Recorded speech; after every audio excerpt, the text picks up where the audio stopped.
Good morning. Happy Friday, everyone. Thank you guys for being here. Happy Friday. Happy Friday. My favorite day of the week. Y'all know that, right?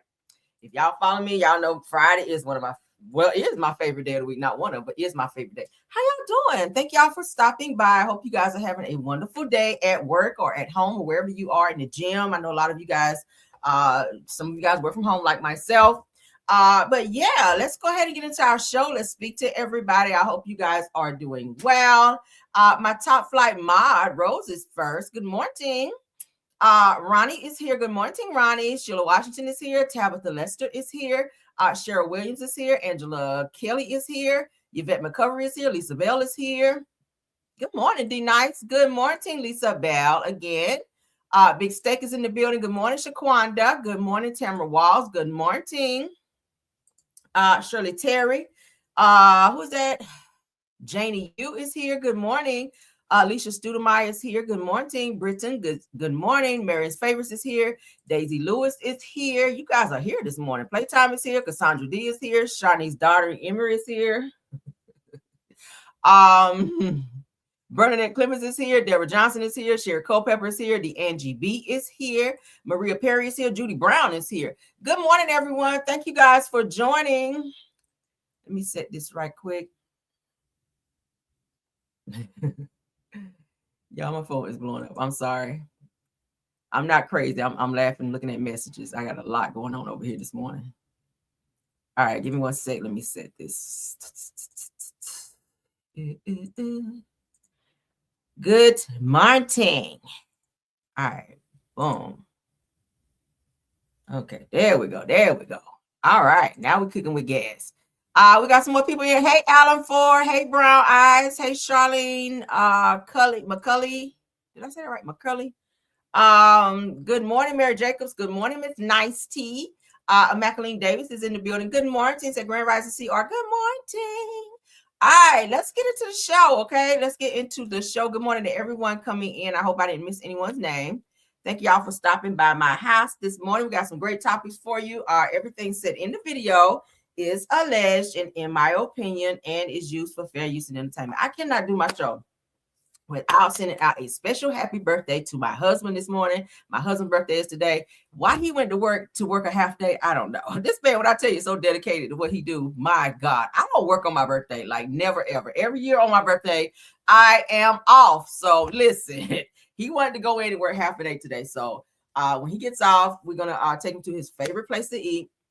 I can't tell y'all the rest, but actually today is his birthday. So baby, if you're watching my show, which I know you do, I know he be listening if he's not watching while he's working. Happy birthday. I already told him this morning, but I'm sending him right here on my show. Happy birthday. Shout out to my husband. All right. Because baby, listen, yes, honey, I am married to a very, very good man. And I told him this morning, I woke up, I was tired as hell, still half knocked out sleep, but I told him and I sent him a message. I want him to feel good on his birthday. All right. So yes, honey, I'm married to a Sagittarius and he is a good man. So thank you, Lord, for sending him my way. So happy birthday, baby, wherever you are today at work, because he be all over the place. Okay. But shout out to you. All right. And I'll see you here in a couple hours because he's going to only work half a day. So be safe out there. Love you down. Happy birthday. All right. Anybody else got a birthday today? Anybody else? Anybody else? Yes, honey. Thank y'all for sending happy birthdays to my husband, honey. Thank y'all. I FaceTimed him today, honey. He was smiling his damn ears off. I said, babe, you know you're getting old. You old today, right? He's like, no damn old. He do not like when I say he getting old, child. He like, no, I'm not getting old. But you said it's your birthday. Let me go back. Somebody said their birthday today. Oh, it's your birthday too? Okay. Miss Harriet Westmore said her birthday is today. So happy birthday. Happy birthday to you too. You said yours was yesterday. Happy belated birthday, Miss Alicia Studemeyer. Happy birthday. All right. Yeah, so your birthday was on the 7th. Happy birthday. Happy belated birthday. So everybody had a birthday thus far. Happy belated birthday. Happy birthday if your birthday is today. Thank you guys for stopping by. And you guys send out birthday shout outs to everyone in the chat today that had a birthday that we probably missed. Y'all know I love birthdays, honey. I love birthdays. So yes, happy birthday. Happy birthday. Okay. Yes, honey. Thank y'all. Thank y'all. I'm telling him everybody send him happy birthday wishes because he do be watching. So he might be seeing these birthday wishes because he do watch my show. Okay. He be in the cut watching. Yeah, Sagittarius. And he definitely, y'all know Sagittarius and Leos, they are compatible. So yeah, if you're a Sagittarius, honey, find you a Leo. Leos, if you're looking for a good one, find you a Sagittarius because they are compatible. Okay. We've been together almost 20 years, y'all. Almost 20 years. Oh my God. And it seems like it's been longer, but yeah, it works. It works. We definitely work. So thank you guys for all the birthday shout outs to my husband. Let's get into the show. All right. Yes. All right, so first topic. We don't have politics today. I chose not to do politics today on Friday because I just want to do like topics, interesting topics of reality TV. You said yours was yesterday. Happy birthday. Reality TV and other things that we like to catch up on, just great topics. Okay. I don't really like to do politics on Friday because it's Friday. All right, but let's get into some topics. Let's get it, honey. Let's get it. We're going to talk about none other than Miss Patti LaBelle this morning. Okay. Thank y'all so much. So Miss Patti LaBelle has done a great workout here, y'all. Patti LaBelle opened the first 100% free homeless hospital that she funded. Okay. And she funded the hospital with $78 million, you guys, from her foundation and music royalties. That's huge, right? Because think about how many homeless people, of course, don't have any medical or whatever in case they need to see a doctor. So this is a great thing that 100% of the costs have been paid for by Miss Patti LaBelle, so they can go to these free hospitals and get the necessary medical attention that they need, right? So shout out to Patti for that. So they said Patti LaBelle has reportedly established a new medical facility that is described as America's first hospital intended to be completely free for the homeless community. Now, this institution is cited as a significant $78 million investment, which is reportedly financed through her personal foundation and allocations from her future music royalties. Wow. So the hospital is reported to offer an extensive range of medical and wellness services, which include emergency care, mental health treatment, and dental services. That's great. Surgical procedures, addiction recovery program, and general rehabilitation. That's a good thing. Crucially, said that all of these services are said to be offered at absolutely no cost and with no prerequisites or conditions for patients to receive care. I love stuff like this. Like, shout out to Patti LaBelle, okay? She wear a lot of hats. Y'all know she's a singer. She also is a cook. Y'all know she cooks. She got them damn pies in the store that y'all be running out there getting with too much damn nutmeg in it. No shade, Patti. But also now she is the owner and of a free medical facility. So I love that. So Patti do a lot, honey. She do a lot.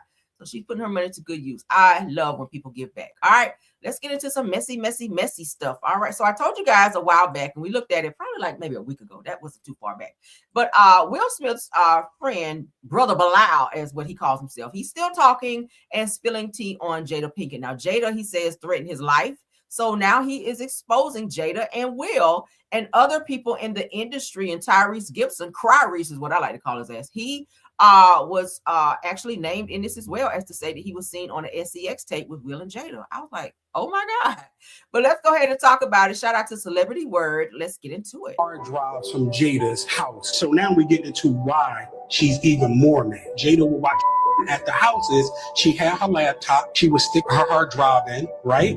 Boom, and hook it up to the TV. And she could play whatever video she watching. So I'm seeing videos of her and Will and a bunch of other, some celebrities, everything. Because remember, the last interview I told you, if you don't sue me, I'm going to let people know who you've been hitting with them dildos. And I said, if you don't sue, I'm going to sue. So I told you, being Muslim, whatever I say I'm going to do, that's what I'm going to do, period. And I got to have evidence. So she's sitting down here watching, playing with herself, high as a kite, right? Not caring who's in the house, whether kids watching, nothing. She's in her own world. So that's how I was able to see the tapes. I saw them, and I saw some things that were unreal, and I saw celebrities on the tape. Ooh. I'm under penalty of perjury. If anything in here is a lie, my ass going to jail, period. There's no if, there's no ends, there's no buts. You know what you and Diddy was doing together in your younger years. All that's coming out. Who else did you see allegedly on the tapes? Tyrese, with Will and Jada. Then the one with Charlie Mack and Will, Jada's not on it, but you can hear her say, make him spit up, period. So when these tapes come out, people will know I'm telling the absolute truth. Allegedly. So it's time for everybody that got a credible story, I should say, to start the process. Child, let me find out Jada's out here strapping up and doing all of this behind closed doors, honey. This is a lot to take in, right?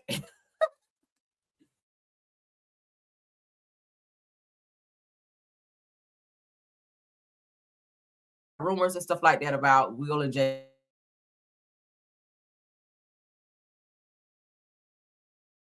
Other celebrities in doing things, so would it surprise me? Hell no. Do I believe some? Probably, if not most of what he's saying. Yeah, I kind of do. I'm still shocked that he named Tyrese being involved in some of this stuff, because you just never know. People in Hollywood, a lot of them have secret, freaky lives that, you know, you just never know about it until you know about it. But damn, what do you think about that? Y'all can sound off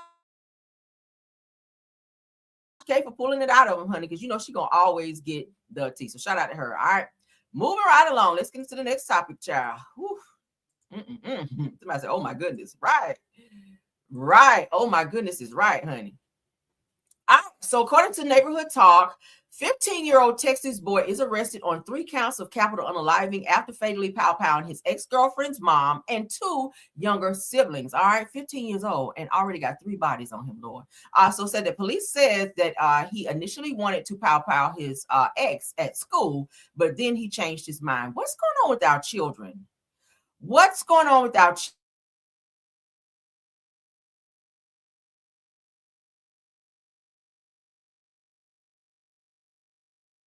The girlfriend, mama out, and 2 siblings. Like, what is going on? Let's look at this topic, child. Prayers.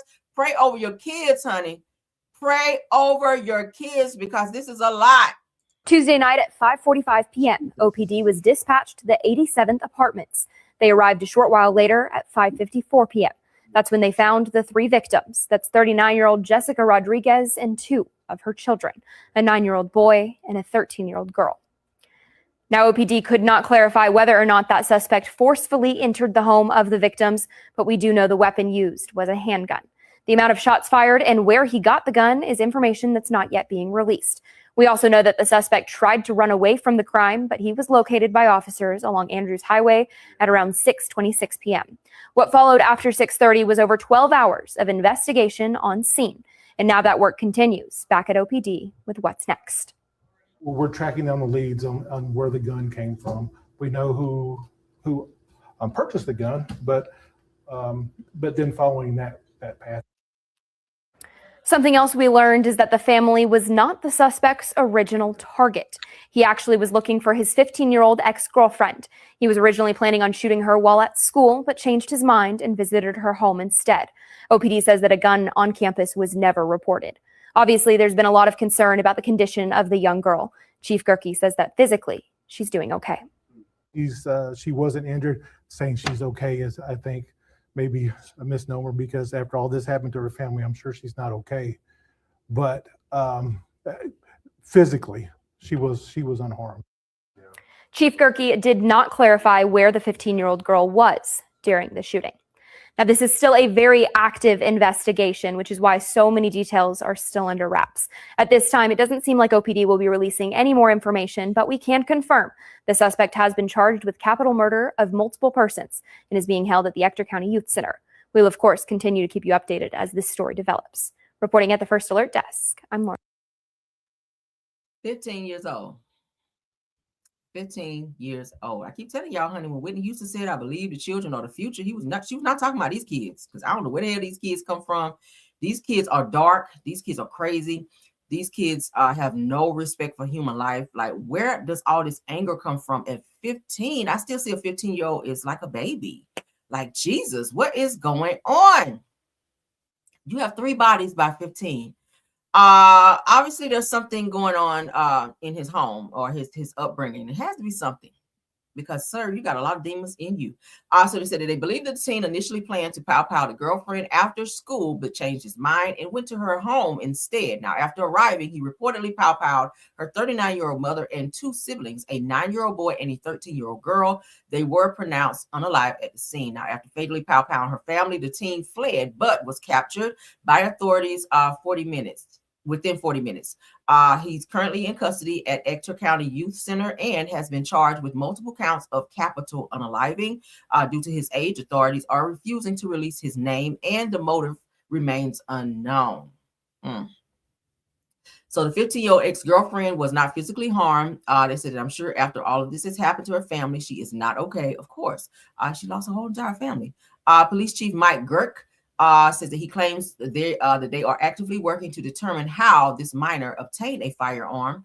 Now, they said that he was out at almost 6:30 p.m. Where are the parents, and why is he allowed to be out at 6:30 p.m.? And 6:30 is like damn near dark with this new time change, especially. It's crazy that 15-year-olds are allowed to be just out and about doing what they want to do, and that he's not accounted for him to be out taking the lives of others. So prayers up for whoever were involved and or affected by this situation. This is a very, very sad situation. Parents, raise your kids. Do not be friends with your children. Talk to them daily. Express to them the importance of being an upstanding citizen, following rules and regulations, and give them boundaries. Okay, when kids are raised with no boundaries, with no rules, with no respect, and this is the outcome, definitely. So this young boy's life has been changed forever. He will never get to know what it means to go to prom, and just things that children get to experience. He'll probably he won't be able to drive, and just the small things that kids, this sweet 16, his sweet 16 will be spent in prison. He won't be able to get married unless he gets married in prison. Like, his life has forever changed at 15 years old. So this is very sad. If you don't raise your children, the system will. All right, let's move on. So a woman gets mushed. Let's go ahead and put this up on the screen as well. I'm gonna leave my trigger up for this one as well. So a woman gets mushed for intervening while police rearrest a family member who was accidentally released for pleading guilty to RAPE. Of course, if the police, they're trying to apprehend someone, whether it's a family member, your child, whatever the case may be, if you get in the way, they will use excessive force. I'm glad they didn't tase her or worse. Okay. Let's go ahead and get into this. Let them do their job. Like, stand back and let them do their job. You can record and all of that. But if they're trying to handcuff your child or a family member and you run up trying to grab them, you too could get an arrest as well. So let's get into this.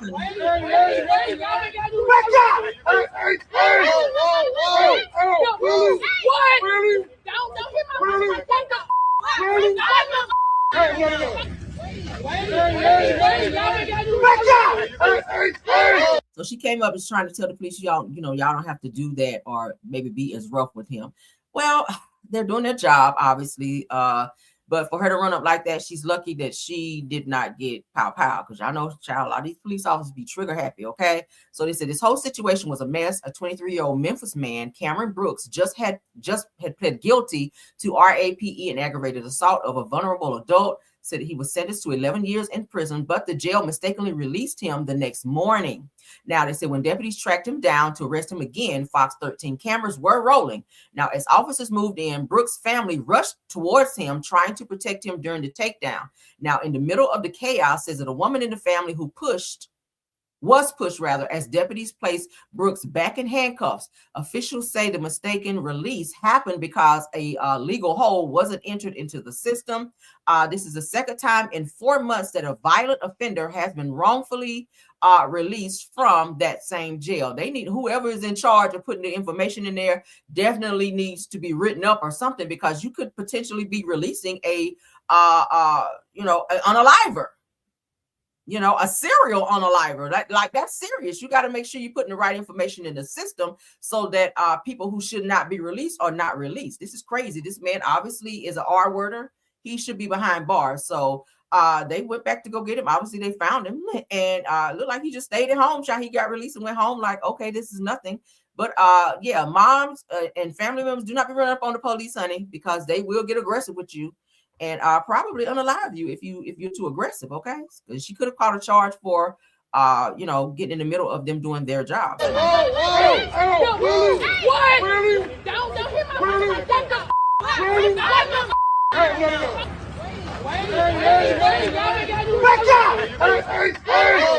Damn, he about to push her down. So yeah, don't be running up on the popos, baby, because they will get aggressive. Okay. Let's get into the next topic. A Georgia high school football coach is accused of choking players during season. Plus, investigation uncovers months of alleged assaults. What's going on with these coaches, y'all? Let me leave my trigger up again. Damn. Oh, child, let's get our trigger stuff out of the way first. All right, what's going on with these coaches? We just talked about a coach yesterday that was having an inappropriate relationship with a woman. He was married, but he was stalking her and he was choking as well. I don't know if this is a new thing coaches are into now, but this particular coach is in a lot of trouble. Let's go ahead and get into that. Breaking news. Shout out to Jasmine. Breaking news live at 5. A Georgia high school football coach accused of hitting and choking players. Atlanta News First anchor Joe Gorcho is at the First Alert breaking news desk with what we know so far on this. Joe? Carly and Blair, these are certainly troublesome allegations. For breaking news live at 5. A Georgia high school who's in a leadership position of young men on the football field. The Georgia Bureau of Investigation arrested and charged that coach, Darius Terrell Robinson. The 34-year-old head coach of Greene County High School football is accused of hitting and choking several minors who played for him, who's in a leadership position of young men between September and November of this year. The Georgia Bureau of Investigation says he was booked into the Greene County Jail. Robinson now faces 2 counts of aggravated assault and 1 count of simple battery. Now, after learning about this news just a short while ago, we did reach out in between to get a comment from them, and we will continue to wait to hear back from that school and any more developments on this now developing situation. Blair and Carly, to get a comment. I hear that. So Darius Terrell Robinson, 34 years old, was arrested and charged with 2 counts of aggravated assault and 1 count of simple battery. The Georgia Bureau of Investigation alleges that Robinson hit and choked several minors who played for him at Greene County High School over the last several months. All right. So according to officials, Greensboro police reached out to the GBI on Tuesday afternoon to assist with this case. Robinson was later booked into the Greene County Jail. His job status with the school district remains unclear as the investigation continues. What do you guys think about this? These coaches are becoming a little more aggressive with the kids that they do coach. They really are. I've had to tell my son's coach, don't scream at my son like that. I definitely had to go there. Don't scream at my son like that. They become very aggressive and they be too hard on these kids sometimes. There's no reason that you should ever be choking or putting your hands on them, except for to hug them or to dap them up for making a good play. But to choke a child, that's too far. So he definitely should be fired. And thank God he was arrested because that is seen as assault. All right. It's never that serious. It's never, ever that serious. So if you have kids that play sports, definitely watch the coaches because they are becoming very aggressive. They do run these kids too much. We see kids collapsing on basketball courts and football fields because these coaches are too fucking aggressive. So if you are a parent who have kids in sports, definitely do pop-ins, definitely watch, go to the games, watch how your coaches interact with your children because a lot of times they go through a lot of mental and now it looks like physical abuse as well. And that's not okay. Okay, let's continue. All right, so we don't need to trigger no more. Let's get that down. Let's get into our next topic. For those of you out here getting veneers, I hope you did not go to this person because he is getting ready to spend a lot of time in jail. All right, for the fraud. It's a lot of fraudulent people out here pretending to be doctors and dentists and all of that. Okay, Atlanta veneer specialists. All right, shout out to Neighborhood Talk on this one. Indicted on 113 counts after being accused of practicing dentistry without a license, reportedly made $4 million from the veneer installs and training courses. All right, wow, let's get into this. I'm back outside. Okay, yeah, you back outside, but you about to be inside. So he does veneers. And he's not licensed to do it. All right, so let's go ahead and look at the news. On TikTok for veneer transformations is now in the Fulton County Jail. Good evening. I'm George Estevez in for Justin Farmer. Good evening, everyone. I'm Linda Stouffer. Authorities say the man is not a dentist and never has been, and they say he's been putting patients at risk. In a Channel 2 Action News exclusive, consumer investigator Justin Gray is live in Northeast Atlanta after going along with investigators who raided the business. Justin. Yeah, these are the 8 felony criminal warrants. Investigators still there at this hour. They called this Operation Toothache, and a deputy district attorney figured out what was going on here by seeing a viral TikTok. Investigators raided what looks like a high-end dental practice in Northeast Atlanta. Check out social media. You see the specialty of A-List Smiles Atlanta, veneers. It does look reputable. It does look professional, and that's part of the scam. To his 157,000 Instagram followers, An Atlanta man who went viral on TikTok for veneer Brandon Dillard promoted himself as Atlanta's top veneer specialist and trainer. But he's not showing off that expensive smile in this booking photo on 8 felony charges, including practicing dentistry and medicine without a license and theft by deception. Is Brandon Dillard a dentist? Brandon Dillard is not a dentist. He's never been a dentist. And as much as he may want to play one on Instagram, he is not one. Fulton County District Attorney Fonnie Willis tells me only licensed dentists can do this kind of work in Georgia. But Dillard has been operating here for years in plain sight. If you went to this and you thought it was a dental office and you looked at the equipment, it appears to be legitimate. But that's what the best fraudsters do, is they do everything they can to make themselves look legitimate. And in this case, this is an illegitimate operation. The problem is the consequences are to one's health. Brandon Dillard also showed off his veneer training course on social media, where for $6,000, he taught people Brandon Dillard around the country to be a veneer specialist. But there is no such thing legally as a veneer specialist or tech in Georgia. They were enticing people to come in to take these classes so that you could get rich too, but you were getting rich doing something that's completely illegal. Patients showing up here expecting to have dental work instead found police. They say that people don't have a license and they're just arresting them all.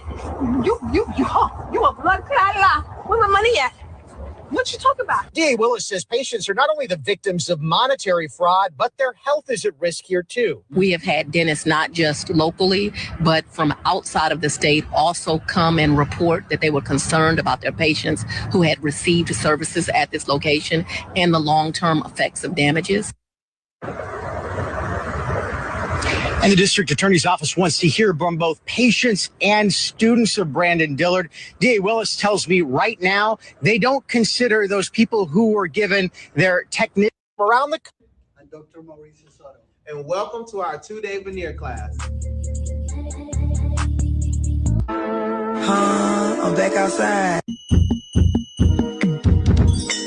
All right, so y'all see that if you've ever been to Mr. Brandon's dental practice over there to get your teeth done, get those good old veneers, them horse teeth up in there, honey, you might have a good little case against Brandon because he is not a legit dentist, all right? So a self-proclaimed veneer specialist is now knee-deep in legal trouble. Brandon Dillard has been hit with a 113-count indictment after authorities arrested him, or accused him rather, of running a multi-million-dollar dental operation without a license, okay? That's why you got to check. I don't go to any doctor without doing my homework on said doctor first. You're not working on me unless I see you are a legit doctor. You are board certified. I do look up my doctors. I really do. Any medication that they prescribe to me, I look it up before I put it in my body. I'm very, very wary of what who I go to and who work on me and all of that. Dentists, all of that. My dentist I've been going to for years. I looked them up. Okay. I definitely looked them up. But this person right here, child, this is a whole fraud. So it said, if you recall, he was arrested October 2024 after police claimed that Dillard was never a licensed dentist, but still charged customers thousands per visit for veneers. They alleged that he brought in around $4 million from this operation. They said it gets worse as he's accused of also selling training courses with completion certifications to teach others how to become an unlicensed veneer specialist. So Dillard is now facing a long list of charges, including RICO, theft, practicing dentistry without a license, battery, and possession of dangerous drugs, to name a few. Charges in this case date back to 2021, as Dillard was previously sent a cease and desist letter by the state dental board, but continued practicing dentistry. He didn't want to give up that money. $4 million, he was raking in a lot of money. So, and also charging $6,000 for courses. He was not about to stop doing that because that was his bread and butter. The fact that he was promoting this on social media, knowing he did not have a license, as if this was not going to get out there and someone was going to report it and say, hey, this don't look right. Or people who were having maybe some issues with the veneers and went to like a real board certified dentist to take a look at it and say, hey, I went to this person and I'm having issues with my veneers, or maybe some type of infection, whatever the case may be. I don't really feel like he gave a damn if he was probably using clean utensils, as long as he was getting that money. Okay. But yeah, let me go ahead and pull this up because I want to show you guys all of the charges that he has. I went ahead and pulled that up as well, because baby, he got a lot of shit going on. This boy here. Shout out to the Shade Room, because that's where I saw it. Let's go ahead and look at it. All right. So let's move that. So it says the one count of violating the Georgia RICO Act. This is what Brandon's being charged with. 54 counts of theft by deception, 24 counts of practice of dentistry without a license, and 2 counts of practice of medicine without a license, 21 counts of battery, 6 counts of possession of dangerous drugs, 1 count of theft by taking, 1 count of commercial gambling. Wow. 1 count of conspiracy to commit insurance fraud, 1 count of conspiracy to defraud political division of the state. Let me remove my banner so I can see the bottom. And 1 criminal solicitation to commit a felony. What do y'all think about that? These are all the charges he's facing. He's going to be in jail for quite some time. Like, damn. Can somebody else get some charges around here? He going to get all the charges. Just selfish. But y'all sound off on what you think. Mr. Brandon about to be sitting for quite a while because he was being too greedy and too dumb. If you enjoy dentistry like that, go to school like everybody else and get your certification and just go and do it. Some of the veneers that I saw, some of the pictures, it looked pretty good. Like he knew what he was doing, but just probably from getting a lot of practice and doing it. But I feel like you should have just went and got certified to do so versus now being charged and possibly going to jail for a very long time for impersonating a dentist. Like, damn. Let's move along, honey. Tammy Roman got a lot of pushback whenever she made a statement about her daughter going to, I think, her graduation, and her girlfriend wanted to come, and Tammy gave her daughter a lot of pushback about that. And a lot of people were saying, oh, but why? You don't like gay people? You have a daughter you have a problem with your daughter dating another female. She got a lot going on. A lot of people coming down on her, like tearing her up in the comments, but she sat down with Tammy Roman. She sat down with, what's your name? Lord, I can't remember her name.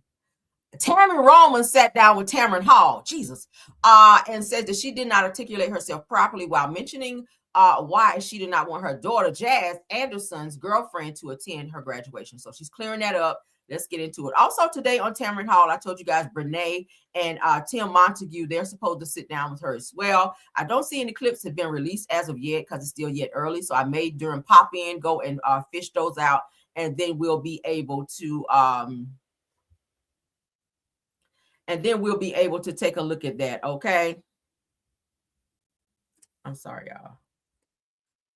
So yeah, I'll spend a block on that to see what they may have talked about on the show. But let's get into Tammy Roman and what she had to say. I think, people misconstrued the entire conversation. To be clear, I'm very acclimated in the LGBTQ community, so much so I was there before there was a Q. And in that conversation, what I was trying to say, and maybe I didn't articulate it properly in the time, was that love in and of itself takes time, and relationships need space to grow and develop. My daughter, Jazz, had been with this person for like 2 months. I felt like to bring that person into an intimate family moment was not a proper utilization of discernment. You don't even know if this person's going to be around for the long haul. And now 10 years from now, when you're looking at your graduation pictures and she's grinning and you upset, we got to live with that. So it really was just about, you can't bring everybody to everything. Right. And this is a time, baby, where I think you to say as your mom, no, this may not be the moment. Now, a year from now, when that young lady's still around, come on around for Thanksgiving. Come on over. Right. All of the things, because now the relationship is real. I really was coming from a place of trying to protect hearts. The young ladies, mine and Jazz's, because people didn't process that the more people you bring around, the more people I have to get to know as well. Right. And when you break up with them, now I've gone through a loss. And kids don't always understand that, because then if you're still friendly with their ex, they're like, Mom, Dad, you're supposed to be on my side. She hates that I'm friendly with one of her exes. She hates it. And I said, now see, this is why you couldn't bring the other girl to graduate. To say as you say this, I'm graduating, right? getting my degree, and she can't be in the she can't be there. She can't. Do you get what I'm saying? My girlfriend can't be there. Why? That's true. Exactly. There's moments that my people have. Hold on, Thank you. Tammy. Let's speak about it if we're going to speak about it. Let's Why speak she about can't it. be there? And I knew not to even tell. I told her, Okay, but she knew. time out. She was like, just okay, got I can't I be got a there. question. Congrats. With your other daughter, Oh. she's straight, right? Uh-huh. Her boyfriend's in the past. She's never been allowed to bring her boyfriends around. She would be. She would be. She would be. And why is Thank what's the you. difference? Because Thank you. I love it. Now we talking, Tony. What you did? You leaned in. Let's talk about it. Let's talk about it. I'm leaning in. Let's talk about it. Fair. Because there's something called confirmation bias. And when people think like you think or appear to be how you are, you're more drawn to those type of people. So my daughter is a heterosexual female. You said this. I'm graduating.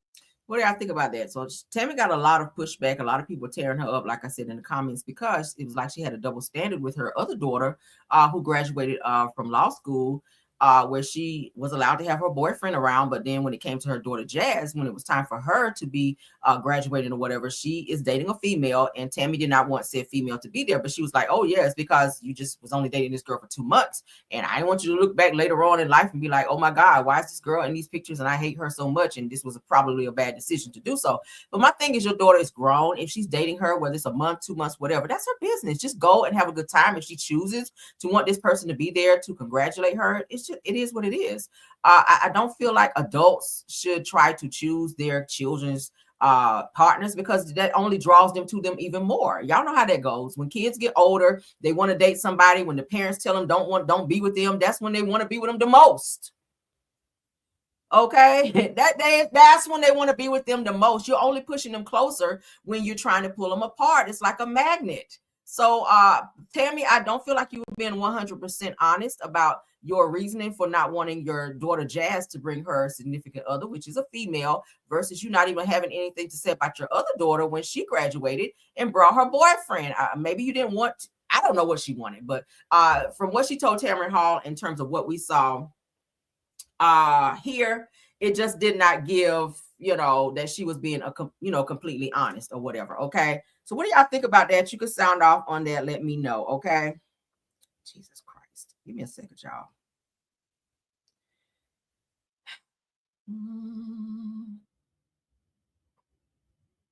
All right. Okay, so yeah, sound off, and let me know what you guys think. Tammy, I don't think you're being 100% honest though, baby. Okay, let your kids do what they do, honey, because you're only pushing them to be closer. When you tell her not to be with her, that's when she want to be with her. Okay, and hey, everybody, y'all have your own opinion. That's just how I feel. When your kids get grown, you can't really tell them what to do. You can advise certain things, but kids are gonna adults, because she's an adult. She's gonna ultimately do what she wants to do. Just be there and be supportive, because then you don't want your kids to not want to be around you because you're never supportive of things that they want to do. Okay. Let's get into the next topic. Shout out to Hollywood Unlocked. Diddy's videographer reveals how 50 Cent and Netflix obtained unseen footage of the mogul. He denies that he wasn't paid, says that blames freelancer who covered him for the 3 days that he was not present. So let's go ahead and get into this, because this is tea. This is news that I did not know. So let's get into it. All right, so Diddy's videographer, Michael Orblezes, addresses rumors about 50 Cent and Netflix obtaining exclusive footage for the documentary. So for over 2 years, he says, we have been working on a project profiling Diddy Combs. Said that the footage in question was not released by me or anyone authorized to handle Sean Combs' materials. It was by a third party who covered for me for 3 days while I was out of state. This person goes on to say that this incident had nothing to do with any fee dispute, or contract issue. He said that the actions of the parties involved reflect the lack of integrity every storyteller should uphold. Now, it says that taking footage intended for our project to advance a narrative that was not our own is both unethical and unacceptable. All right. So Diddy's videographer, who originally was videoing him, was out of town, it sounds like, for 3 days. Someone else was hired to come in and continue filming Diddy or whatever. And that person is the person who leaked the information to 50 Cent, is what it sounds like. Okay. So yeah. That's what they're saying. Surprised you? Let's go ahead and get into You're watching? Thing. It was surprising that he actually filmed it. It was very interesting to watch a man who's known for his brand presence. You know, he has a really amazing knack for marketing and all of that, and how he was sort of taking that into account and how he was coming off to the public. Do you think that hip hop culture was on trial as much as Sean Combs was? No. Look, if I didn't say anything, you would interpret it as the hip hop is fine with his behaviors. There's no one else being vocal. If Sean Combs watches this, what do you think he's going to feel? Like, wow, this is amazing. I think he's going to say this is the best documentary I've seen in a long time. Because you'll see people saying that. I mean, he may feel a different way about pieces and bits of it, but he knows the truth. I think he'll see the truth in it. That surprised you? Wow. 50, you know that's not how he's going to feel. And the reason I know that is because Dow Diddy is now trying to sue for $1 million. He's trying to sue for $1 million. Let's get into that about this damn documentary. He's upset that he's been exposed, that his business is out there. Now people, because y'all know Diddy's about image. His image took a huge hit with this documentary called The Reckoning. So let's get into Sozi Radio where, let's stop sharing. Let's share.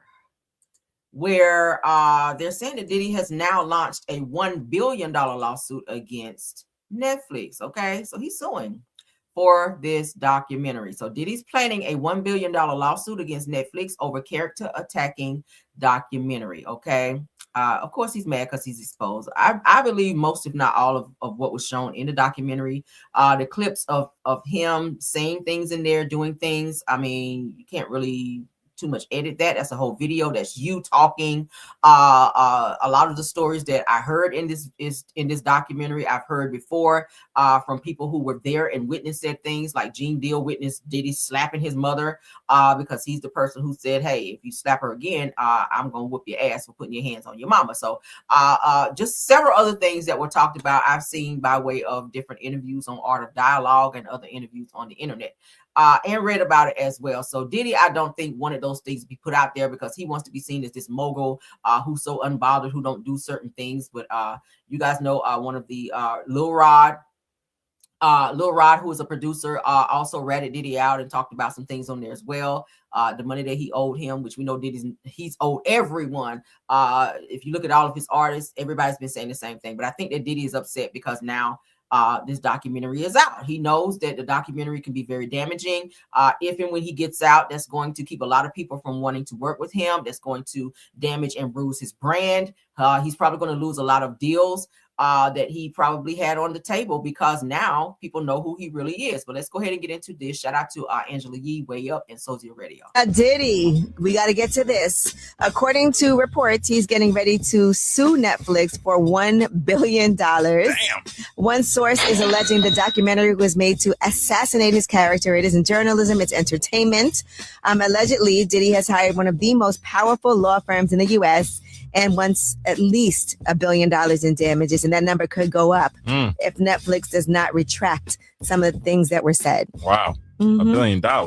You know, it was brought to my attention that I interviewed Mark Curry in 2009 about his book, Dancing with the Devil, that was about Diddy. Wow. It's actually on my YouTube channel. So he hit me up. We're talking about, doing another interview, but Mark Curry is all in the documentary. He's all in the videos. And it's something that he's been saying for a while, though. Yeah.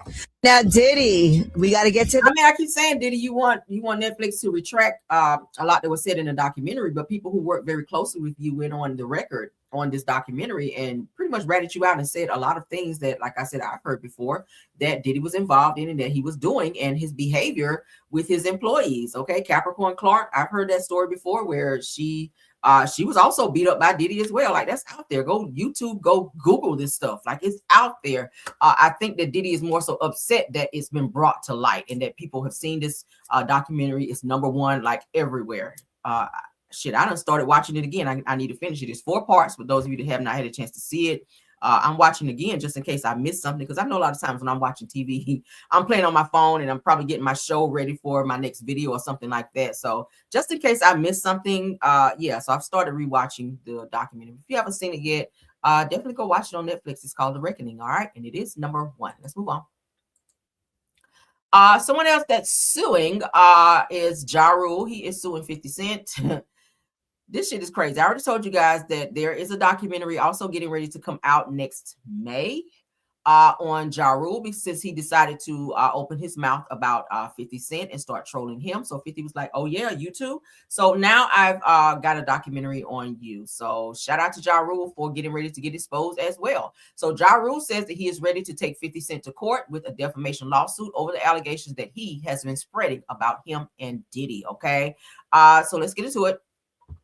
Ja Rule is speaking out against 50 Cent's new Netflix documentary, Sean Combs' The Reckoning, and has now says that he is threatening legal action against the two shared insults on social media. It says that the longtime rivals ignited their feud this week with Ja Rule accusing 50 Cent of profiling profiting off of allegations against Diddy. He says, let me be clear, this is not about Diddy. He's already in jail serving time as he should be. Ja Rule wrote on Instagram as reported by Complex. And it says that this is about this sucker Curtis acting like he's a hip-hop moral savior, going on TV with them tight-ass nasty suits on with that big-ass jug head when you're no different, allegedly. He says that I wonder when it went wrong. I wonder when it went wrong. They look so happy together. Wow. So 50 Cent responded by sharing a clip of Diddy's former bodyguard, Gene Deal, claiming to have allegedly seen Ja Rule and Diddy leave a room naked. I told y'all that, and I showed y'all the other day. So in a response, Ja Rule took to Twitter to threaten a lawsuit. Is that because you're embarrassed? Because I've heard several people say that. So if more than one person is saying the same thing, there has to be some type of truth. He says that I thought Jughead was smarter than that, posting a blatant lie to your millions of minions, slander and defamation, you dummy. He said the lawsuit on the way, according to Ja Rule. So it says fans quickly called him out, accusing Ja Rule of being the snitch that he claims 50 Cent to be. He said that one user wrote, calling people snitches and then threatening a lawsuit, laughing my ass off, while another joke, you're going to run to the teacher. But again, you guys know that 50 Cent and Ja Rule, they've been beefing for quite some time. Ja Rule decided to insert himself in this business between 50 Cent and Diddy with this whole documentary. He even went as far as pulling up a lawsuit where 50 Cent's ex-girlfriend said that she was physically abused by 50 Cent. He posted it all over his social media platforms as well. And then he had a lot to say about another one of 50 Cent's baby mothers, who said that she was abused by him as well, so like posting videos and stuff. So 50 could sue you probably for harassment, okay? Because who told you to post that? So he's posting stuff, you're posting stuff. That's just the way shit goes. Like, drop this stupid ass lawsuit and sit back and wait for your documentary to come out, because I'm waiting. But again, let's go ahead and show you guys, just in case you missed it, where 50 has released Ja Rule's upcoming documentary that's coming out. As you guys can see, executive produced by 50 Cent, The Fall of Ja Rule, the beef that ended an era, that's coming out on Netflix in May. I'm interested to see what's going to be up in there. And if he has footage of what they're talking about, him running around with Diddy with no clothes on, then that's going to be very damaging. So I would fall back, because you don't know what type of secrets will be revealed in this documentary. You see how he went gutter on Diddy with this situation. Okay, let's keep going, child. Somebody else who's feeling the way about this damn documentary, we're gonna get away from that here in a second, because I don't want to bore you guys. But Dame Dash, who owes everyone and is out here filing bankruptcy left and right because his ass is broke since Rockefeller Records dropped his ass, and Jay-Z decided not to have anything else to do with him. Now he is inserting himself in this situation with the documentary with 50 Cent and Diddy. So Dame Dash is voicing his frustrations about 50 Cent dropping the Netflix documentary about Diddy. Let's go ahead and get into it, and let's go. Yeah, so okay. So we know that you were saying that it was not going to come out. So how do you feel that it actually is out now? I honestly thought, based on like moral codes and like coming from where like a street ethic, I honestly didn't think that he would ever do that. Why though? I wouldn't. Even though that would be a good question. Why? He has done. Because it's just not my job to tell. I'm not a black man that's going to tear another black man down. Let them do that. But also, like if somebody, again, allegedly, it just seems like somebody, violated his baby mother in front of his kid. So yeah, but that's not how we deal with things from where we're from. That's like to me. Hey, Did yo. you check him on the back end? I know y'all girls, but I'm not answering that. But what I'm saying is, I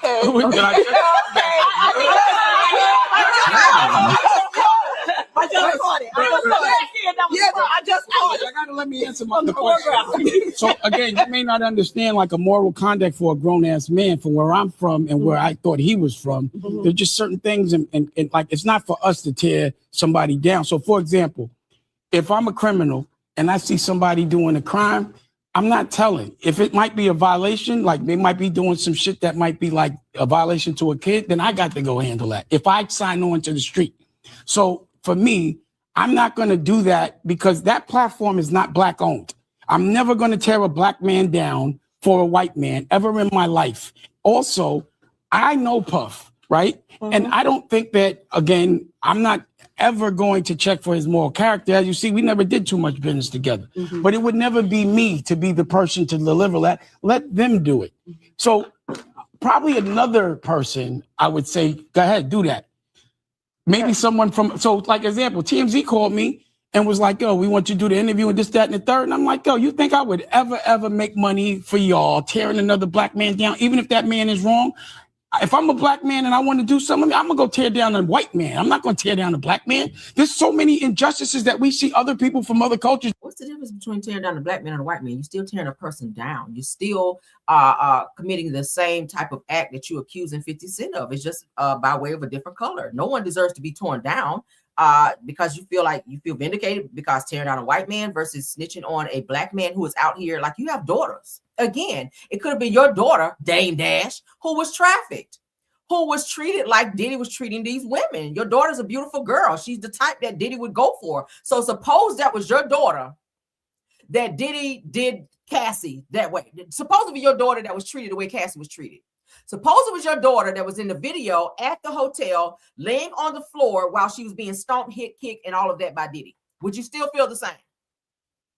That's my question. People have to really think about things before they speak out. Dame Dash be so quick to run his mouth and jump in shit that don't have nothing to do with you. Like, sir, you have lawsuits on top of lawsuits where people are coming for you for not paying them, and you are filing bankruptcy left and right trying not to do. I mean, he's even trying to file a lawsuit against Claudia Jordan to where she is lawyering up. She's like, I don't give a fuck about him filing no lawsuit. He don't have any basis to even come for me and sue me. But he is looking for money from any direction to sue someone.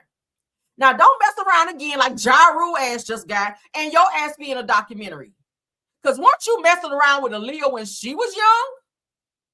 Like, don't open Pandora's box by running your mouth so much when you should be focusing on yourself and your own debts and things that you got going on. Focus on the fact that you won't paying child support for your damn kids and the child support people coming after you and your ass is about to go to jail. Focus on that. See, there's things that you can be thinking about in terms of your own life versus worrying about Diddy. Let Diddy worry about Diddy. Ain't shit that can be done now because the documentary is out there. It's number one, which means a lot of people have seen it. So all these people that's coming out with this outrage about, oh, Diddy's being exposed, he should be. And if you have daughters, then you should be happy this shit is out there because this person is a monster. Diddy's a monster. He been doing this shit since the 90s. So people that feel away, and I don't give a fuck about no street code shit. If this were your daughter, that's how I look at it. I would feel away. Would feel away if I was a man and I had a daughter and I was in the industry and I would be like, oh shit, this could have been my daughter. This could have been my daughter that he beat up, that he made go traffic and sleep with men that he didn't even know, that he just found randomly on the fucking internet. Like, he needs to really think about it. I don't care about no damn street code when it comes to that. Diddy's in jail because he needs to be. Diddy should have gotten the other RICO charge. And I said it. He should have gotten RICO and every other old fucking charge that they were trying to put on his ass. Okay? I feel like money can get you out of things. And I feel like that's what happened. Somebody got paid a lot of money to not put those RICO charges on Diddy. Allegedly. That's how I feel. Because there's no fucking way you can sit here and tell me that they did not see RICO in these fucking charges. Like, we didn't even hear about what happened to the Pows where the serial numbers were scraped off. Those were found by Homeland Security. So a lot of this stuff that they found on Diddy got swept under the rug. And it just gave him a little pop when his ass should have got the same time I feel that R. Kelly got. Because they did the same shit. They did the same thing. Diddy did the same thing R. Kelly got, and Diddy only got, what, 50 months? Whereas R. Kelly got 30 years. What's the difference? Diddy's pockets are deeper. Money talks. And bullshit gonna always walk. And that's what happened in this situation. Dame Dad, shut the fuck up. I ain't standing on this. I don't hear no more from him. Because, sir, you the last person need to be talking. Let's get into some Dancing Dolls feud, child. Because Diana is going off. Let's get into it, child. I do not like Diana. I told y'all my experience with her when I saw her ass in Atlanta. And I was just trying to speak. Because, oh my God, that's Diana from Dancing Dolls. And she was acting all funky. And like her ass didn't want to speak and was trying to hide. I was like, bitch, I really want to speak to your ass anyway, your horse face ass. But anywho and anyway, let's get into this. So shout out to Shantonia Xavier. So it looks like they're having some type of reunion. They had like a little spin-off show for this little Dancing Dolls show that Diana and the other Dancing Dolls were on. So it said, I don't want your apology. Can own up to whatever it takes, whatever it is that we do. Said that I know about I know blow by blow, and I sat here and I listened. So it's given that they're going back and forth with the other dance coach. So let's get into it. I don't want your apology. Keep saying that. Okay, we know. I don't want your apology. Why did this routine anger you so much? Because you're their coach. They're only gonna do what you teach them.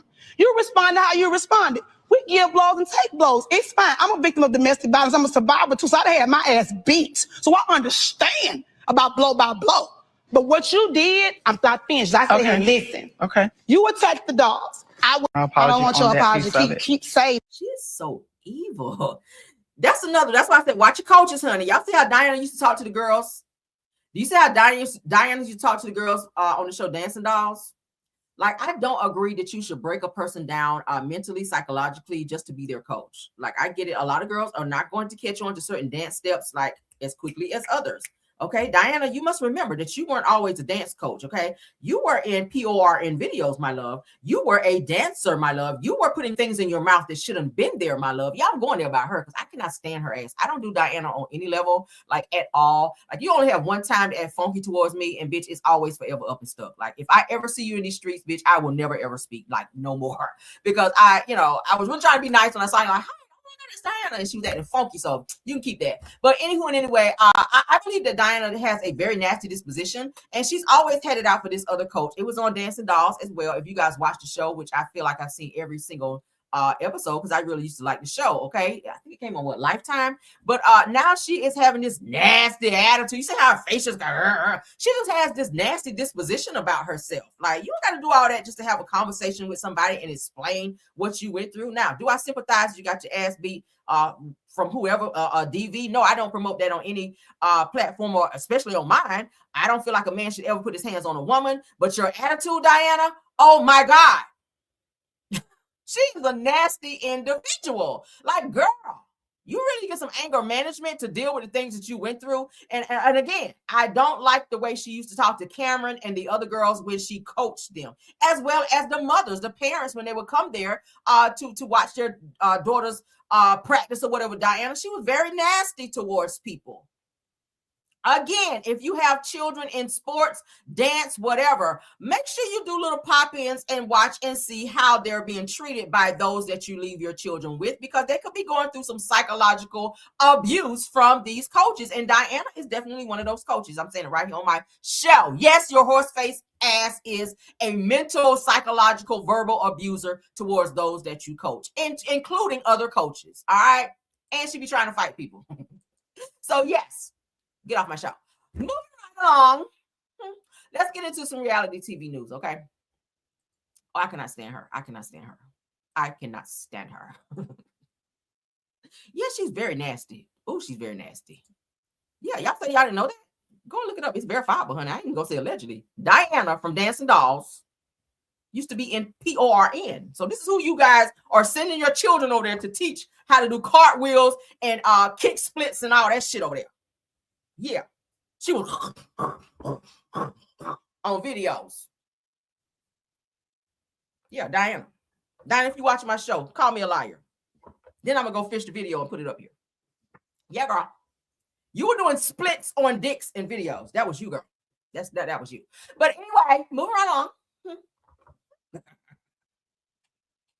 I ain't even gonna say allegedly. I hope somebody tell me I'm lying because I'm gonna go get the video.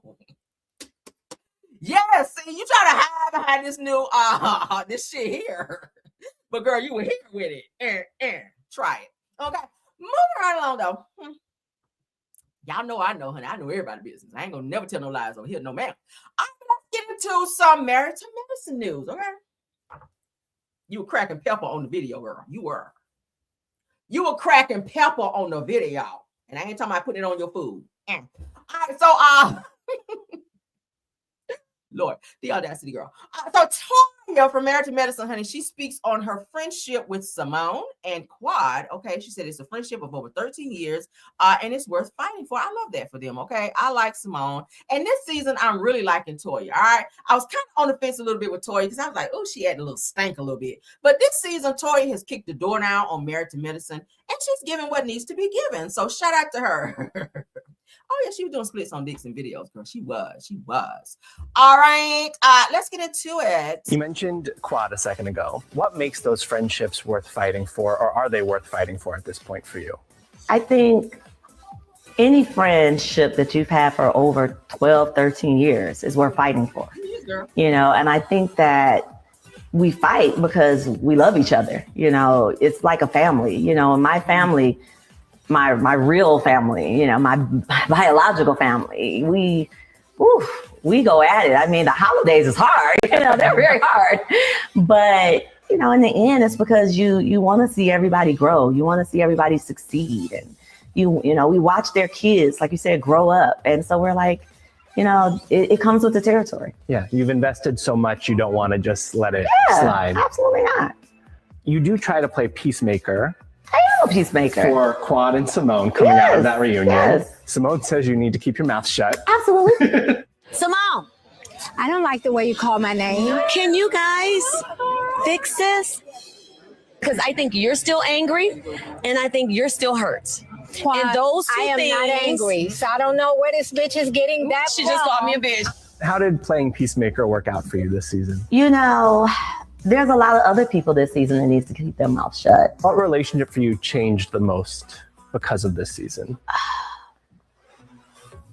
And it could be good or bad.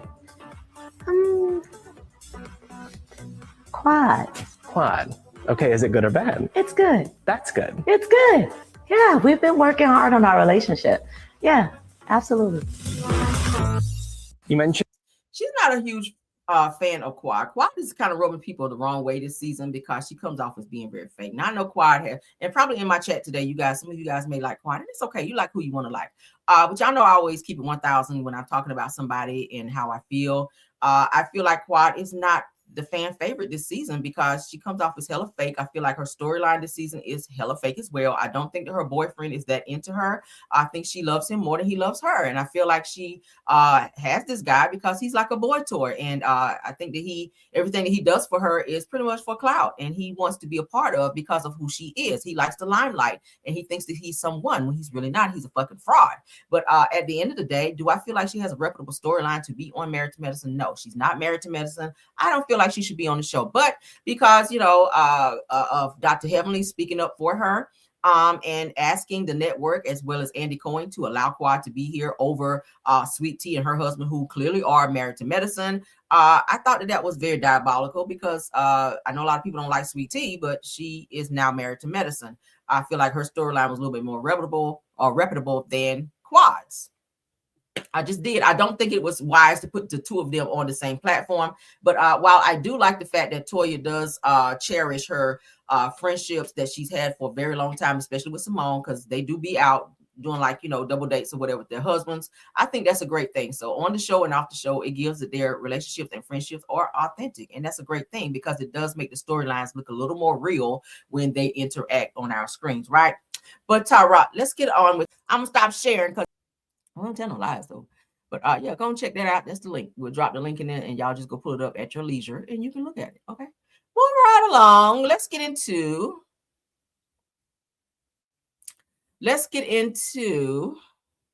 Marlo. Okay. I'm talking about calling Margot. Marlo. Let's get into some Marlo news. We haven't talked about Marlo in a little bit. Okay. Y'all are crazy about her cheating. Oh, honey. Child, that news been out. I've been knew about that with Diana, honey. I said, girl, let me find out.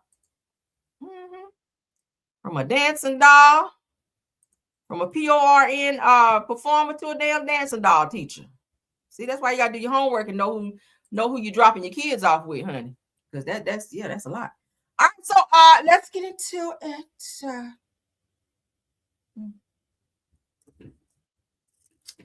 Yes, child. So shout out to Braxton Family Values fan page, because this is where I saw it. All right, so Marlo, honey, Marlo Hampton. Let's scroll down so y'all know who we're talking about. Marlo, y'all remember Marlo from the show, okay? Marlo. Okay, so let's get into what they're saying about Marlo. It's cool, so cool. All right, so Marlo shared that she was clowned on TV for years for not having a man, like being single was something to be embarrassed about. All right. Now, she mentioned how people constantly tried to use her relationship status against her, calling her out, making jokes, and creating storylines around her not being in a couple. Okay. But for now, it says that the same people who were laughing at her are the ones that are going through public divorces and breakups. I told you guys how she was talking a whole lot about Kandi and Todd and their relationship and how Todd was being used and just like a boy toy to Kandi, which I don't feel like that's her business. But Marlo made it very clear that everyone's life does not revolve around being in a relationship or trying to find somebody just to say that they have someone. For some, some people are genuinely happy, grounded, and content within themselves. And she's one of them. Said that she explains that more people today are choosing to stay single simply because they're finally at peace with life and who they are as individuals. So said that she says that she doesn't need a man to define her, validate her, or give her purpose. They said that Marlo can make herself happy. Ooh, okay, girl. And that she's proud of her growth, stability, and independence that she's built on her own. Said it to her, being single isn't a weakness. It's a sign of strength, awareness, self-awareness rather, and knowing your worth. I kind of agree with that a little bit. Being with a person does not define you, but it does help you, bring some things out of you that maybe you didn't know were there. And I'm not just talking about sexually, just whatever. Sometimes it's good. Even in the Bible, it says it's not good for man to be alone, which means that a man should definitely have companionship. Companionship could be good for you. Who wants to be lonely? Who wants to be out here just grabbing old ass men and doing sexual egregious things just to pay your bills and to be able to live in a paid for townhome or to wear labels? You know what I mean? I feel like a lot of things that Marlo's probably done in her life to be where she is, she's probably not happy about it. And maybe she doesn't know how to be in a relationship, because we've seen her in past years be in relationships. She's dated a football player that didn't work out. She's dated plenty of people in the industry, and she likes to date old, wealthy men. And really none of her relationships work out, maybe because there's some things within her that she have not really maybe gotten counseling for, or that she's worked out within herself. But people be in relationships for different reasons. Who knows why Kandi and Todd got into what they're in? But like I said, she's talked a lot about Kandi and Todd and why their marriage is the way it is. But I feel like a person who's never been married should not speak on married people, because you don't know what it takes. You don't know what it means to be married. Marriage can be hard. Marriage can be, it's what you make it, really. But marriage is, is something that an unmarried person who's never been married before should not be speaking about and or trying to give a married person advice. Like, you should not. You don't know what the fuck it means to be married. All right. But moving right along, what y'all think about Marlo? Are they working on my internet in the area? I hope that they're not about to turn the internet out, whatever, because I keep getting an alert where say internet's been restored. Internet's been restored. Like, what the hell is going on? It's weird. So let's move along. So there's some type of hostile situation that's going on here with Monique and Chris Samuels. I told you guys that Monique revealed that she and Chris had a very tumultuous marriage where he was choking her in the marriage. I was like, what? I would hope that Chris was not on that kind of time, but shout out to the Real Housewives of Potomac fan page. Let's get into that. Because, baby, when I saw this, I said, we got to talk about this. Because you guys know that Monique and Chris are finally divorced now. But there's some things that's being spilled here. Let's talk about it. All right, so hostile, toxic, and completely out of control. Says that's how I describe co-parenting chaos Chris has created. And I'm done sugarcoating it. This is what Monique is saying. Says from the moment that he decided that he needed to latch on to every scrap of show drama, like he was still clutching a champagne flute, said that everything spiraled. So Monique was saying in another post that I saw that Chris is heavily inserting himself in her life now that she's back on the show, trying to control what she talks about, what she don't talk about, her friends that she hang around on the show. Like, I didn't know that he was that invested into her now, especially since they're divorced and he's out publicly dating and doing his thing. But she said that he's very still much so in her business and in her life, and she doesn't like it. Which he shouldn't. You decide you want to get divorced, do your thing, let me do mine. It's none of your business what I do on the show, who I talk to, or who I befriend. She said that his constant desperate craving for attention hasn't just made things difficult, that it has turned our entire co-parenting dynamic into an unbearable and untenable disaster. She says that I watched him inject himself into storylines that have nothing to do with him, all because he needs the public to clap for him. Monique goes on to say that, and while he's busy performing for the cameras and the comments, she said, our kids are the ones trapped in an environment that has become hostile, confusing, and emotionally unsafe. Now, I didn't know that Chris even had this about him until I saw on the, what was it? Something Love and Marriage DC, when they were on there. You guys remember the scene where all the husbands and wives were at a table, looked like they were eating, and they were having a conversation where Chris kept telling Monique to hush as if she was his child and he was the father. I didn't like that. I didn't like his tone and the way that he said that to her. Okay, he could have said it a different way, which further lets me know the way you talk to her behind closed doors. If they get into some type of maybe disagreement, that he becomes probably aggressive in tone with her and try to talk to her like he is her father. I don't like that. If you're my husband, you talk to me like a husband. You don't get into daddy mode with me and tell me just hush. Nah, you never tell me just hush, because you're not my father. You're my husband. Say it a different way. Okay, so when I saw that, I was like, ooh, I don't like that with you, Chris. I don't like that with you. And Chris, y'all know, really never had many words on the show, but that side of him, and those be the ones, honey, those quiet ones be the crazy ones. All right, those quiet ones be the ones that really be showing their other side behind closed doors. So she goes on to say, and let me be perfectly clear. She says, I'm done letting men hide behind their reality TV clout as an excuse for reckless behavior. Says if he wants to drag himself through the mud and stay relevant, that's his business. But when he starts dragging our family with him, absolutely not. It goes on to say, and he says, here's my final word, and I mean every syllable. She said, if Chris thinks that I'm going to stay quiet while he turns co-parenting into a circus for attention, he's delusional. She says, I'm done protecting him, and I am done pretending any of this is normal. So it sounds like behind the scenes that Chris Samuels and Monique Samuels are having a very, very hard time with co-parenting, and because Chris don't want to let go fully. That he's still trying to be completely in her life. Monique is dating again. Her boyfriend is still married and he's pending divorce from his wife. But Monique she's wanted to move on with her life, but Chris still doesn't want to fully let go. And he thinks that he still has control over her. And he's trying to insert himself in the show again that she is back on, which is Real Housewives of Potomac. So I really hope they figure this out and don't nobody go to jail behind being an aggressive child, because that's not good. All right. Let me move that because I don't care about that no more. Okay, so we got that. All right, so let's get into some Candy and Todd news. Okay, let's get into some Candy and Todd news. Why am I so tired, y'all? Talking can be very tiring. My God. Well, what do y'all think about that? Yeah, I don't like when nobody be hollering at nobody, tell somebody to hush. Like, who are you talking to? Who are you talking to? Like, can't be me. Okay. Okay, what's going on here? Let's stop sharing. Okay. All right, let's get into this, child. I had to refresh, y'all. Forgive me. All right, so I found this clip with Candy and Todd.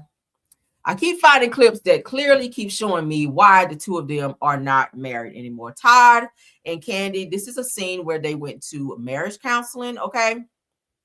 And baby, this was an eye-opener. This kind of opened my eyes to a lot of the reason why Candy and Todd are in the situation that they're in. Yeah, let's get into it, child. Shout out to so don't fuck it. all right. Todd and I have been having real reality clips, okay? Shout out to real reality clips. Let's go. way too many issues to just figure it out on our own. So hopefully Dr. Blake can help us. Tell me what brought you in. What's going on? We need help adjusting to being married. How long have you been married? 6 months. 6 months? But I've been gone for most of the time. Wow. They started production 2 days after we got married. What was that like for you? He would come home and seem like he was depressed having to be back in Atlanta. When I come back to Atlanta from LA, the stress hits me. Dealing with Candy's mom and everybody in our business, it's a lot at times. It sounds like the honeymoon was over very quickly. Well, we never even had a honeymoon. I mean, a real honeymoon. Todd is just talking. You do seem depressed. What's going on? I think there was a lot of change with the prenup. Did you all talk about it beforehand? Yes. We went in the tub. Okay, go ahead. Yeah. It was just how it was dealt with. It was real dry. It was like she had no feelings. It wasn't like, I want to marry you. Let's talk this out. Let's figure it out. It's not like either you sign it or I don't want to marry you. So you think you should get some of my money? Come on, listen to me. It was more so like, you don't sign it, whatever. It'll be an expensive party. There were definitely things that were said that made me feel like, wow, is that how you feel about me? I felt that way. I mean, I didn't say we was going to break up, but we weren't getting married that day if we did not have a prenup. That was the truth. I mean, I was just stating a fact. I did not mean to hurt his feelings. It's done. We can't change what happened. I'm good. I received what I needed to receive from it. Okay, so you're good. Yeah, I'm fine. I hear that. Not that I truly believe that, because whatever happened apparently has had an impact on the first 6 months of your marriage. So how could you be good with it? Because I just understand what it is. Like, I understand. What is it? No, I just think in a time of when something's a little hectic, you understand who you're with. So what do you mean by that in terms of your wife? That if it doesn't go her way, right? That it may be a little tough. So you think you're going to have to be the one always bending or adjusting? Yeah, she generally doesn't like to talk about things. Usually she doesn't like to deal with problems head on. Todd is turning this whole counseling session into a what's wrong with Candy fest. What is your sex life like? What is your... The sex life done went downhill. Todd, do you believe that? Yeah, I believe it. So help me understand. How does sex go down in 6 months? I don't know what happened. That's crazy. They only been married for 6 months in this clip right here. And Candy's saying our sex life is not good at all. Like Todd, he likes to be in California. I don't know who is in California that's done turned Todd's head, but Todd loves to be in California. At the beginning of this clip, he says he would go away to California, wherever, and as soon as he touched down in Atlanta, he's depressed.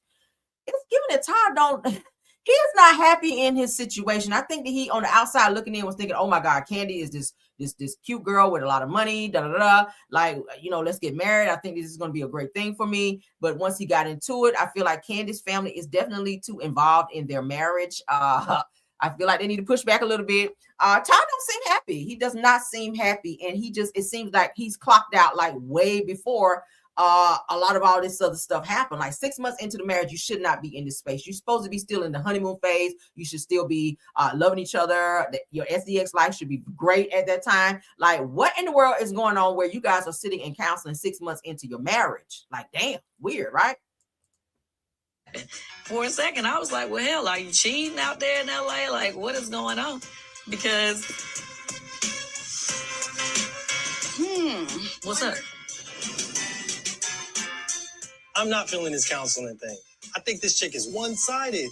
I think what it is like the other morning. I was like, come on, let's do it. Oh, I'm tired.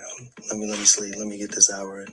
So it's like, you see it on your side, but I just initiated and then I said, I'm gonna put that in that book. I was like, I'm gonna mark that off. One time that he tried to initiate, but it was just recent. It's kind of jacked up that he did not answer the question about was he cheating. But I'm not even gonna worry about it because whatever's done in the dark will come to light. 6 months into their marriage, cheating was on the table. Cheating was a point of conversation. Cheating was something that they were dealing with, or possibly something that Candy was thinking was going on 6 months in. So this is not something that just started happening.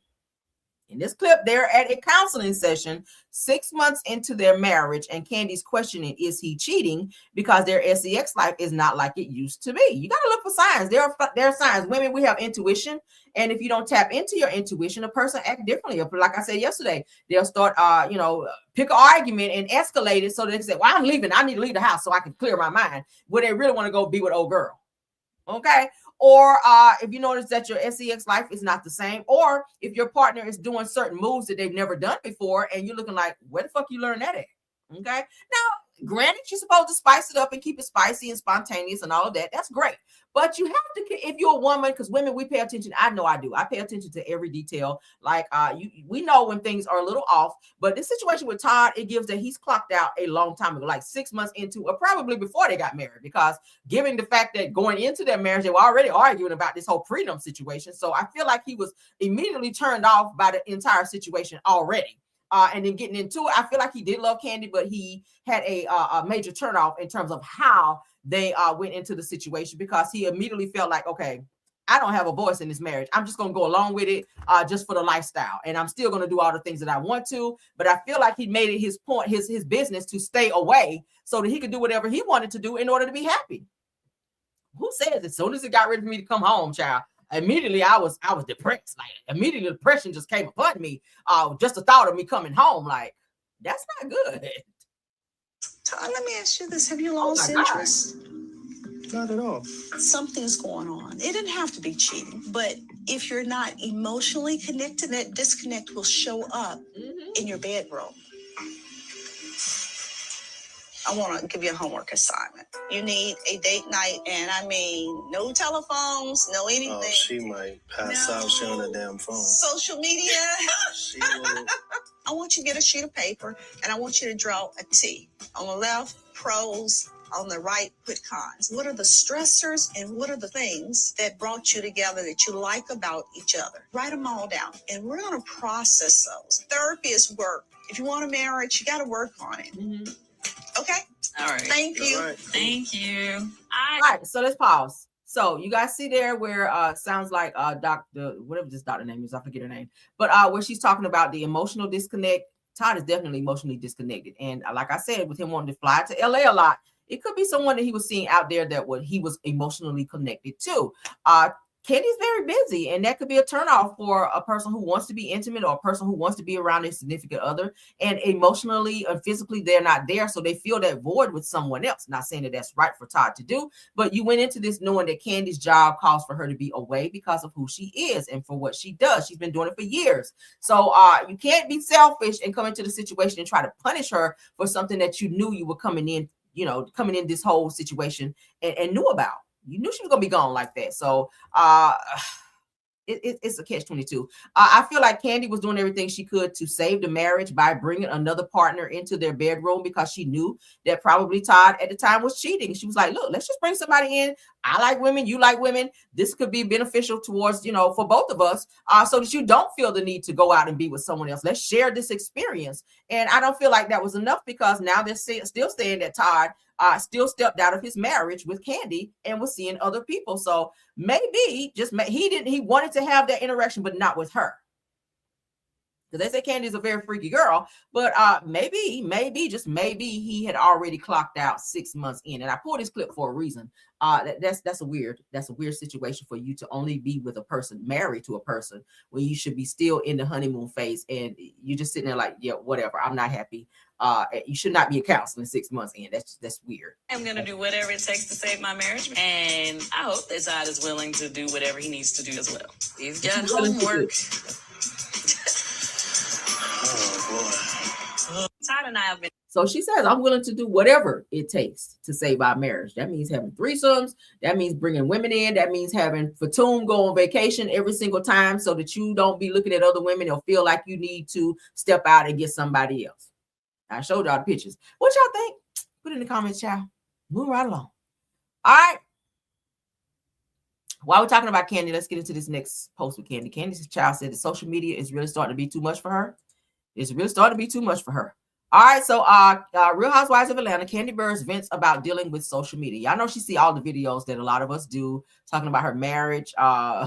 I'm pretty sure she see it all. And when she's living it already, and then you go on social media and that's all everybody's talking about is Candy and Todd, Candy and Todd, Todd and Candy. It could be a lot. So let's get into what she had to say. Shout out to Housewives from Housewives. Things you learn just by looking at social media. The social media has been getting a little overwhelming for me. I'm not even gonna lie, because like every time I come on, it's like my picture is on there and somebody is going in on my situation. Can y'all imagine going through a situation and then you can't even look on the phone, on your phone, because everybody's debating or telling you how your situation is supposed to be? Yeah, that's basically what's been happening. It's so crazy sometimes. I be trying not to read the comments or read anything. But yeah. So many things you learn just by looking at social. As you guys can see, Candy, she does see a lot of the posts and videos that a lot of probably content creators, just everybody that's been inserting their opinions of what they feel is going on between Candy and Todd. Been a lot of attorneys out there saying, hey, Candy's prenup ain't going nowhere, child. It looks like Todd gonna be getting all her money. Just putting her business out there. But I think Candy, if she wanted her marriage to work, I feel like she should have definitely maybe slowed down a little bit. Candy, you worth $30 million. Okay. And I know some of y'all probably won't agree with what I'm saying, but you have small kids. I remember on the show, it was an episode where her kids were crying because she had to leave and go on the road. Okay, as a mother, I'm sure that had to be very hard for her because she is the sole provider. But you also have to realize when you have a husband at home, you have to have that emotional connection. You have to be able to do it all. As wives, we wear a lot of hats, especially if you have kids. You got to go to work. You got to make dinner. You got to make sure the laundry is done. You got to go and bring home the bacon, honey, fried up in the pan, all of that. You got to do laundry. Like, we wear a lot of hats as a wife. We got to make sure the husband or the significant other is okay. Make sure the household is okay. It's difficult when you have that spouse who is gone for months at a time, because then your other spouse is home and they're thinking like, what is my role? Like, what do I do now that my person is not here? Of course, he's going to have some moments where he want to be intimate. You're on the road. Maybe he doesn't want to travel all the time with you because he wants to do some things back at home, business-wise, whatever-wise. It could be a lot because people were already saying he's like her shadow falling around like a little boy toy. Like, he doesn't have any significance in the relationship. So as a man, men like to feel needed and wanted and have some type of, notoriety in the relationship. So it had to be difficult for him going into that, but that's something that you signed up for. So Candy has to realize, honey, you're a celebrity. People are going to definitely have an opinion of your life and what's going on in your life. That's never going to change.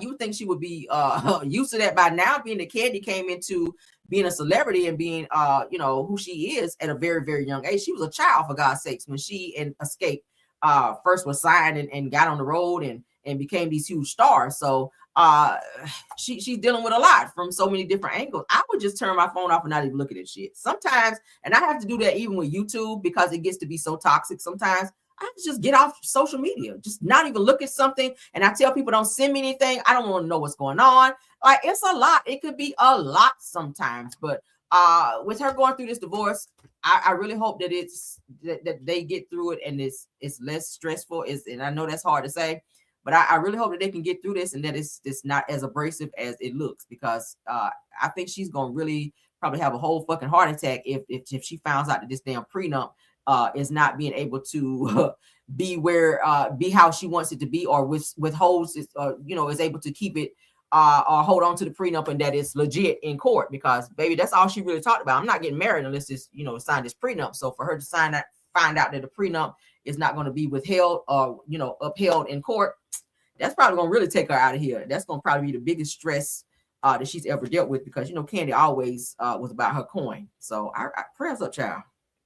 Prayers up. I told y'all Georgia law has a new law now that kind of talks about this whole prenup situation. So prayers. Give me 1 second, y'all. I'm sorry.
All right, guys, my apologies. I had to take that. That was a very important call. My apologies. All right, so let's continue. All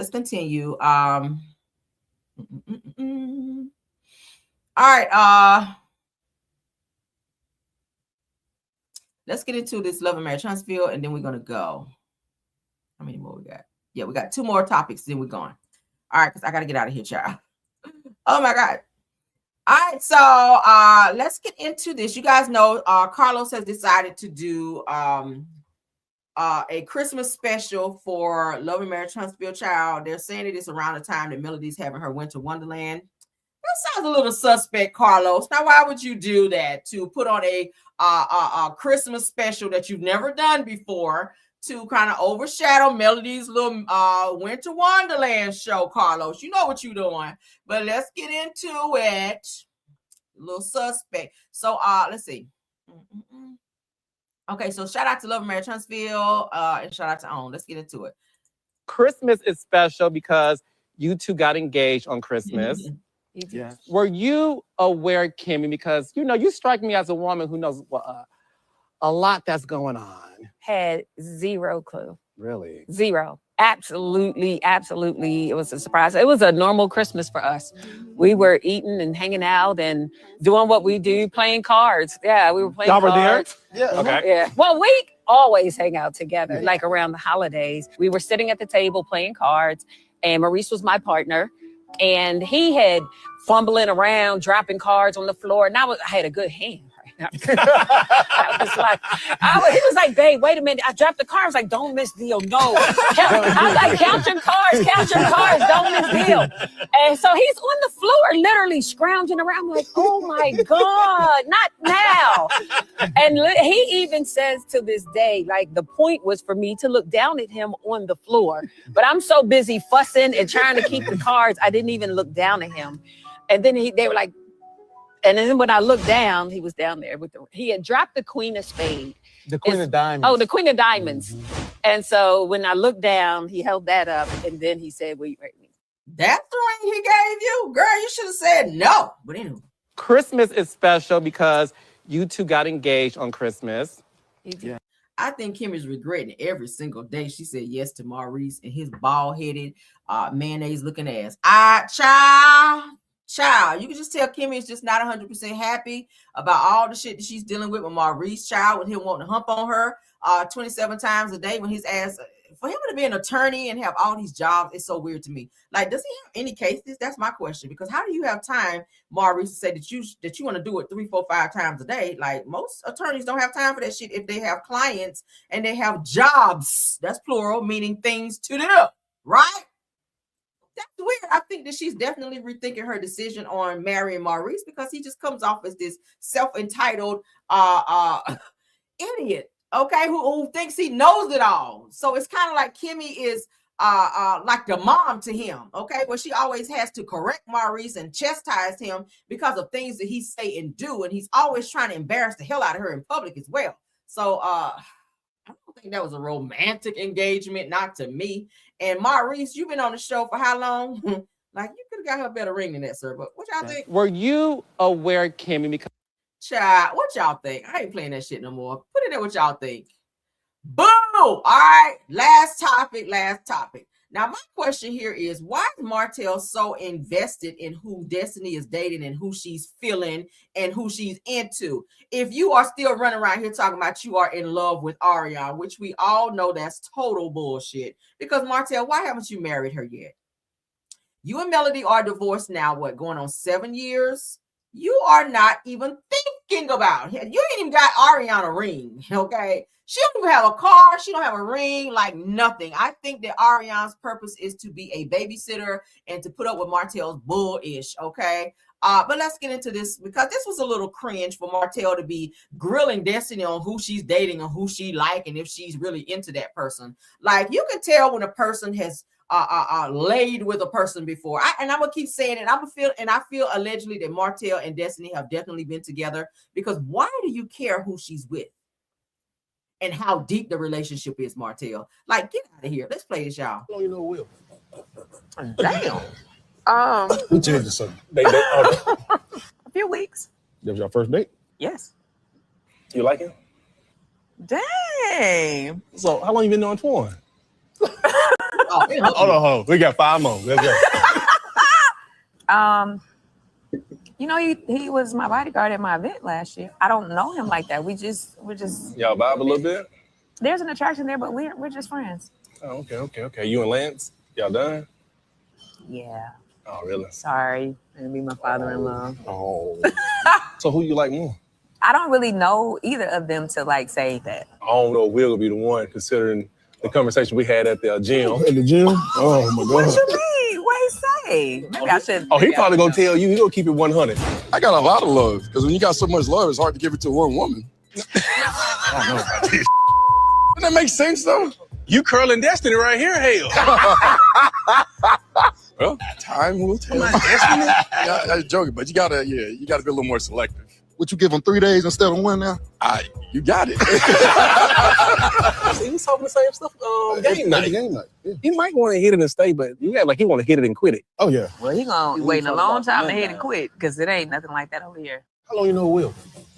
Hold on.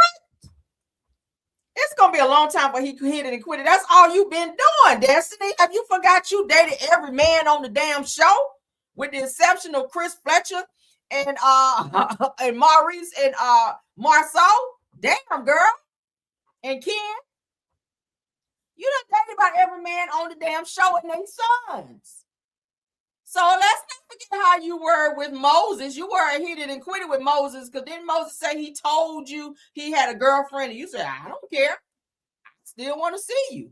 You were hopping flights and everything to go down there and see Moses. So you are that type of girl that's a hit it and quit it. Now, unless you got saved since you were messing with Moses, girl, I don't know. Okay? I don't know, but from what we've seen, and I can only go by what we've seen and what you've shown us, girl, that's the type of chick you are. So now you want to sit up here, oh, I'm not that type of girl.